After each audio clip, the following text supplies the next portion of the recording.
Hi అండి, welcome to our channel recipes world. అందరూ బాగున్నారా?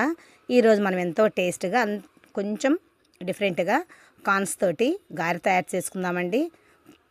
స్వీట్ కార్న్స్ని అలా పప్పులుగా ఒలిచిపెట్టుకొని కొంచెం క్యారెట్, కొత్తిమీర, కరివేపాకు, పచ్చిమిర్చి, ఒక పెద్ద సైజు ఆనియన్స్ 2 కట్ చేసి పక్కన పెట్టుకోవాలి.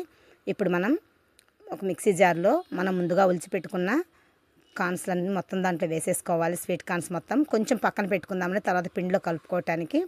ఇప్పుడు దాన్ని కొంచెం మెత్తటి పేస్ట్లా వేసుకోవాలి. మరీ అంత మెత్తగా కాకుండా కొంచెం పలుగ్గా ఉండేటట్టు వేసుకోండి.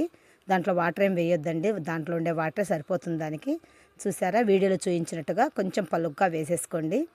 మనం కొంచెం పక్కన తీసి ఉంచుకున్నాం కదా, అవి కూడా తర్వాత వేసుకుందాము. కార్న్స్ కొంచెం పక్కన నుంచి పెట్టుకోవాలి. మధ్య మధ్యలో గారెలో తగులుతూ ఉంటే బాగుంటాయి అన్నమాట.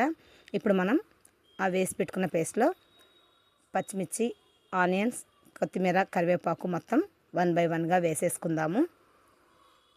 మనం ఎప్పుడు శనగపప్పుతోటి మినపప్పుతో గారె కాకుండా ఇలా వెరైటీగా చేసుకుంటే కొంచెం బాగుంటుంది. ఇది హెల్తీ ఫుడ్ కదండి, వీక్లీ వన్స్ అయినా చేసుకోవచ్చు. ఓకే, ఇప్పుడు అన్నీ వేసేసుకొని ఒక స్పూన్ సాల్ట్ వేసుకోవాలి.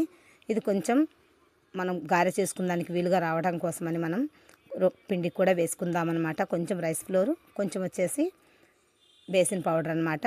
అంటే శనగపిండి కొంచెం, బియ్యం పిండి కొంచెం, ఒక 2 స్పూన్స్ వేసేసుకుందాము. మనం తరిగి పెట్టుకున్న క్యారెట్ కూడా అందులో వేసేసుకున్నాము. ఓకే, ఇప్పుడు వచ్చేసి బాగా కలుపుకోవాలండి.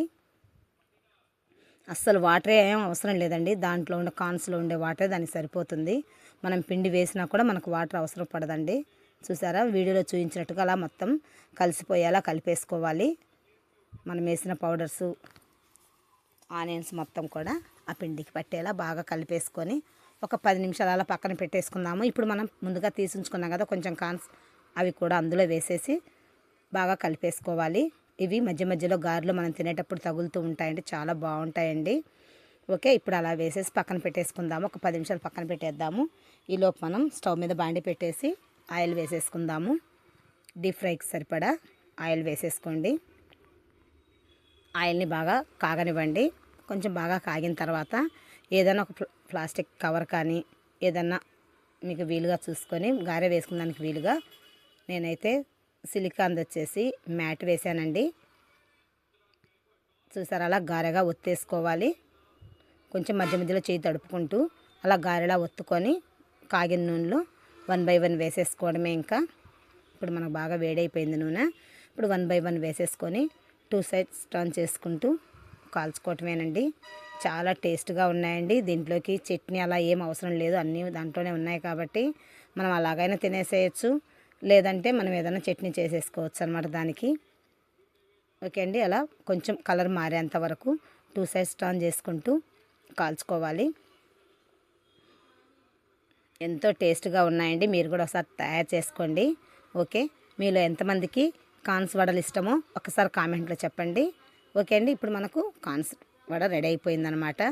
అలా మొత్తం తీసేసుకొని నూనె మొత్తం వడిచిపోయాక సర్వ్ చేసేసుకోవడమేనండి. చాలా టేస్ట్గా వచ్చాయి, చాలా మెత్తగా ఉన్నాయండి. చూసారా, మనకు మొత్తం ప్రిపేర్ చేసేసుకున్నాము. ఇంకా వాటిని మనం డైరెక్ట్గా తినేసేయడం, ఈవినింగ్ స్నాక్స్ కింద తినేయచ్చు, మార్నింగ్ టిఫిన్ కింద కూడా బాగుంటాయి అన్నమాట. చూడండి, ఎంతో సాఫ్ట్గా ఉన్నాయి, లోపల పైన క్రిస్పీగా వచ్చాయన్నమాట. ఓకే అండి, ఎంతో టేస్టీగా హెల్తీ ఫుడ్ అయినా కార్న్స్ వడ మనకు రెడీ అయిపోయింది. మీరు కూడా ఒకసారి ట్రై చేయండి. ఈ వీడియో మీకు నచ్చినట్టయితే లైక్ చేయండి, షేర్ చేయండి, సబ్స్క్రైబ్ చేయండి. Thank you for watching.